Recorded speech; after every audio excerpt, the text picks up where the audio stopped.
Good morning, class. This is class 7th, exercise 6.3. Question number 2. Question number 2 says that find the value of the unknown x and y in the following diagrams. Okay, आपको इसमें x और y की value find करनी है. Given diagram है आपके पास ये वाली.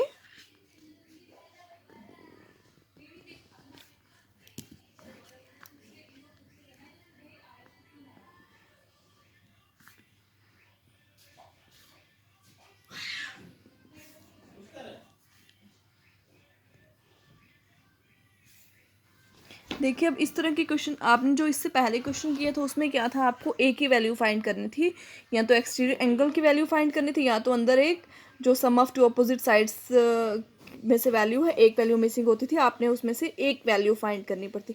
अब इसमें दो वैल्यूज़ फाइंड करनी है आपको, एक्स और वाई की. अगर हम सबसे पहले अगर हम यहाँ से एक्स की वैल्यू फाइंड कर लें तो हमें sum of angles of a triangle is 180 degree करके हम एंगल फाइंड कर सकते हैं, एक्सटीरियर एंगल प्रॉपर्टी लगा के और एंगल सम प्रॉपर्टी लगा के. सेकंड, अगर हम इस लाइन के ऊपर देखें, हमारे पास ये एंगल आ रहे हैं, हम ये वाले और ये लीनियर पेयर एंगल की प्रॉपर्टी भी कर सकते हैं, लेकिन अभी हमने लीनियर पेयर एंगल नहीं पढ़ा है, तो हम इस तरह से इसमें पहले एक्सटीरियर एंगल प्रॉपर्टी लगाएंगे. Using exterior angle property 50 plus x is equals to 120 degree. X की वैल्यू फाइंड करनी है तो 120 माइनस 50. 120 माइनस 50 तो हमारे पास कितना आ गया, 70. ओके, तो एक्स की वैल्यू हमारे पास क्या आई है, ये वाली एक्स की वैल्यू कितनी आ गई हमारे पास, 70 डिग्री. अब हमने किसकी वैल्यू फाइंड करनी है, वाई की वैल्यू फाइंड करनी है. Using angle sum property x plus 50 plus y is equals to 180 degree. X की वैल्यू कितनी आई है हमारे पास, 70 plus 50 degree plus y is equals to 180 degree. 70 plus 550 is 120 plus y is equals to 180 degree. आपने y की value find करनी है तो 180 माइनस दिस 120, तो y की वैल्यू 180 में से 120 माइनस किया तो हमारे पास कितना आ गया, 60 डिग्री. तो इस तरह से आपने x और y की वैल्यू फाइंड कर लेनी है. ओके, तो कोई भी क्वेश्चन है आपने उसमें प्रॉपर्टी लगा के इस तरह से डिफरेंट डिफरेंट वैल्यूज़ फाइंड कर लेनी है. अब जैसे कि सेकंड पार्ट है, मैं आपको करवाती हूँ.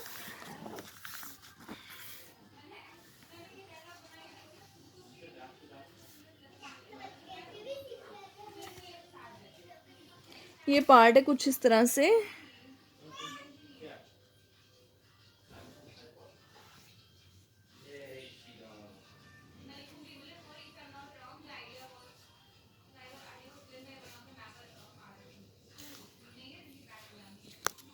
ओके, अब देखिए यहाँ पर भी अगेन आपको एक्स और वाई की वैल्यू फाइंड करनी है. तो आपको यहाँ से इस तरह दोनों लाइंस एक्सटेंड की हुई हैं ट्राइंगल की. अगर एक्सटेंड नहीं की हुई होती तो हम एक्सटीरियर एंगल प्रॉपर्टी लगा लेते. अब यहाँ पर हम सामने ये क्रॉस में एंगल बन रही है, जो क्रॉस में एंगल्स बनते हैं कौन से होते हैं, वर्टिकली ऑपोजिट एंगल्स. अगर हमारे पास ये 80 डिग्री है तो वाई की वैल्यू भी कितनी आएगी, 80 डिग्री. किस तरह से 80 डिग्री आएगी, by using vertically angle y is equals to 80 degree. y is equals to 80 degree. इसके बाद हम क्या यूज़ करेंगे, angle sum property. Angle sum property क्या बोल रही है, y plus 50 plus x is equals to 180 degree. Sum of all the angles of a triangle is 180 degree. Now y की वैल्यू हमारे पास कितनी आई है, 80 plus 50 plus x is equals to 180 degree. 8 plus 5 is 13, तो 130 degree plus x is equals to 180 degree. तो x की value कितनी आ गई, 180 माइनस 130, तो आपके पास कितना आया, 50 डिग्री. तो x की वैल्यू कितनी आ गई हमारे पास, 50 डिग्री. इस तरह से हम x और y की वैल्यू फाइंड कर सकते हैं. इस तरह से आपने रिमेनिंग पार्ट्स फाइंड करने हैं. आपको प्रॉब्लम कोई भी आती है तो आप कांटेक्ट कर सकते हैं. Now next exercise 6.4 question number 1 says that listen the question carefully, understand the question carefully. Is it possible to have a triangle with the following sides? Is it possible to have a triangle with the following sides?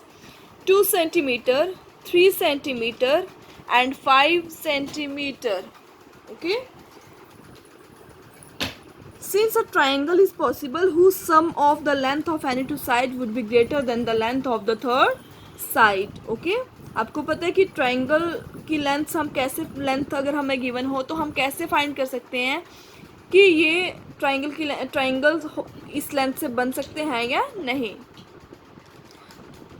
तो अगर हम किन्हीं भी दो sides को सम करें, अगर वो ग्रेटर आ रहा है थर्ड साइड के सम के बराबर, तो हम उससे ट्राइंगल बना सकते हैं. जिस तरह से हम अगर इनमें किन्हीं भी दो साइड्स को करें, 2 + 3 = 5 सेंटीमीटर, 3 + 5 = 8 सेंटीमीटर एंड 5 + 2 = 7 सेंटीमीटर. ना तो हमारे पास कितना आ रहा है, ग्रेटर देन थर्ड साइड किसी भी पार्ट में नहीं आ रहा.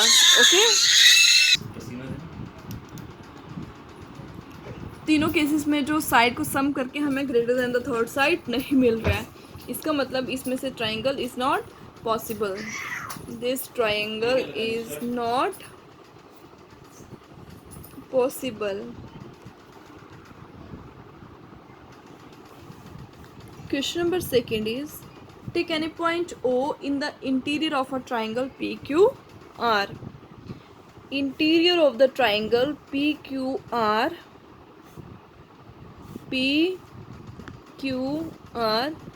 take any point O.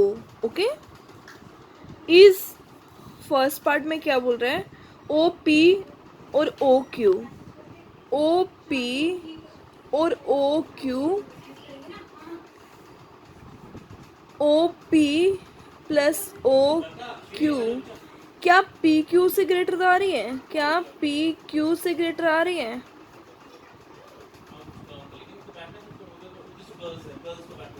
Okay.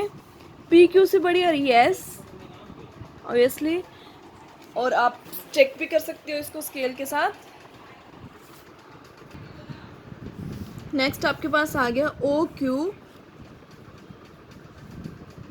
+ OR, OQ + OR. क्या ये QR से बड़ी आएगी. और थर्ड आ गया OP + OR जो है PR से बड़ी आएगी. यस, हमेशा जो है इस तरह में ये साइड जो है बड़ी ही आती हैं. ओके. तो आप स्केल से भी चेक कर सकते हैं, क्योंकि हम जो ड्रॉ करते हैं मिड पॉइंट से कॉर्नर तक में, वो वर्टिकली डायगनली आती है. ठीक है. तो हर एक पार्ट का क्या आंसर आएगा इसमें, यस आंसर आएगा. तो आप इसकी क्वेश्चन नंबर 3, 4, 5, 6, 3, 4, 5, 6 आप प्रैक्टिस करिए. अगर आपको क्वेश्चन समझ नहीं आते तो मैं आपको करवाऊंगी, बट अगर आप मुझे बताओगे ऐसा तभी मैं करवाऊंगी. ओके. तो इसके साथ आपकी ये एक्सरसाइज एंड ये क्वेश्चन जो है वो कंप्लीट हो रहे हैं. Thank you class.